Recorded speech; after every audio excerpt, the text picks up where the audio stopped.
Hi అండి, welcome back to our channel. ఈరోజు మన ఛానల్లో చేదు అస్సలు లేకుండా వేడివేడి అన్నంలోకి నెయ్యి వేసుకొని తింటే అద్భుతంగా ఉండే కాకరకాయ కారం పొడి ఎలా చేసుకోవాలో చూసేద్దాం. ముందుగా నేను 1/2 కిలో కాకరకాయలను తీసుకున్నాను. ఇలా రౌండ్గా చిన్న చిన్న ముక్కలుగా కట్ చేసుకొని పెట్టుకోవాలి. ఇప్పుడు మనము కాకరకాయలను డీప్ ఫ్రై చేసుకుందాం.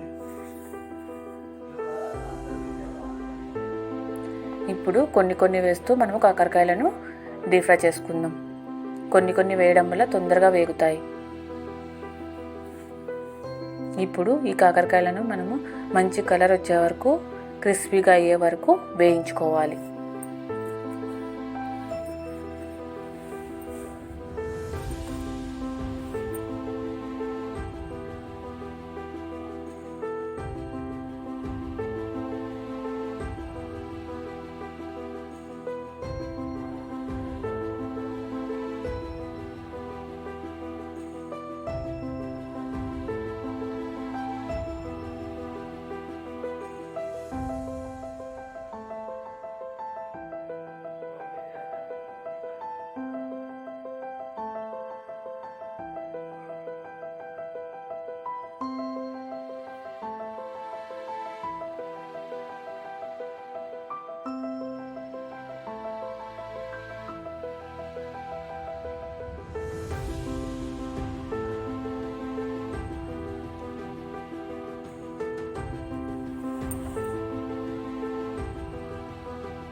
చూసారుగా వేగిపోయాయి. ఇప్పుడు మనం ప్లేట్లోకి తీసేసుకుందాం.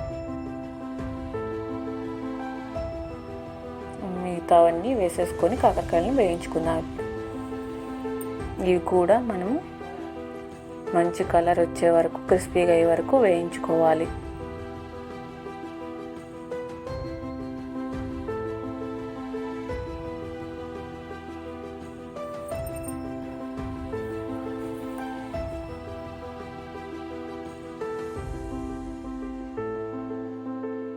చూసారు కదా, ఈ కాకరకాయలను వేగిపోయి ప్లేట్లోకి ట్రాన్స్ఫర్ చేసేసుకుందాం. ఇప్పుడు ఇందులోకి పిటికెడు కరివేపాకు కూడా వేసుకొని వేయించుకుందాం. ఇప్పుడు క్రిస్పీగా అయ్యే వరకు వేయించుకొని ప్లేట్లోకి ట్రాన్స్ఫర్ చేసేసుకుందాం. ఇప్పుడు ఆయిల్లో నుంచి కొంచెం ఆయిల్ పక్క పెట్టి 1 స్పూన్ అంతా పెట్టుకొని ఇందులోనే 1 స్పూన్ పచ్చిశనగపప్పు వేసుకోవాలి. ఇందులోకి 1 స్పూను మినపప్పు కూడా, 1 స్పూను ధనియాలు కూడా వేసుకోవాలి. ఇప్పుడు కొంచెం కలర్ చేంజ్ అయ్యే వరకు మనము వేయించుకోవాలి.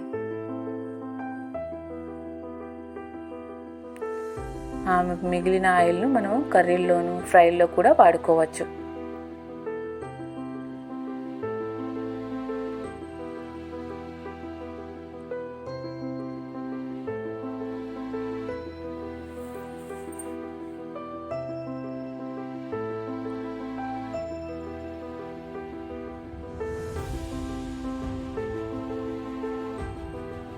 ఇప్పుడు ఇందులోకి 1 స్పూన్ జీలకర్ర కూడా వేసుకుందాం.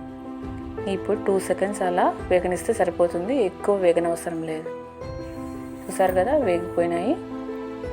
ఒక ప్లేట్లోకి మనం ట్రాన్స్ఫర్ చేసేసుకుందాం. ఇది అదే కడాయిలోనే 1/2 కప్పు పల్లీలు కూడా వేసుకొని వేయించుకుందాం.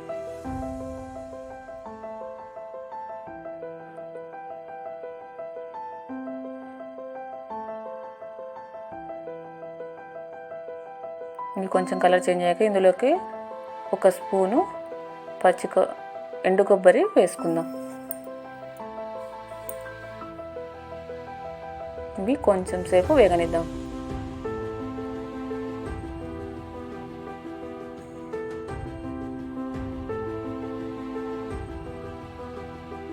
ఇవి వేగిపోయాయి. ఇప్పుడు ఇందులోకి 1/2 కప్పు తెల్ల నువ్వులు కూడా వేసుకొని వేయించుకుందాం. ఈ నువ్వులు చిటపడం అనే వరకు మనము వేయించుకోవాలి.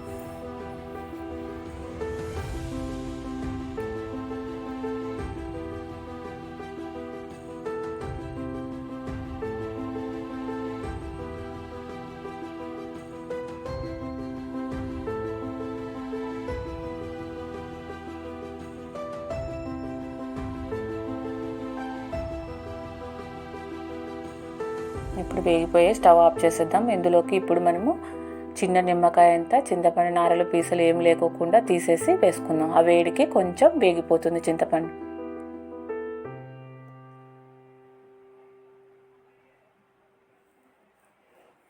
ఇప్పుడు చూసారు కదా కాకరకాయలను ఇలా క్రిస్పీగా ఇలా తుంచితే ఇరిగిపోయేట్టు మనం కాకరకాయలను వేయించుకోవాలి.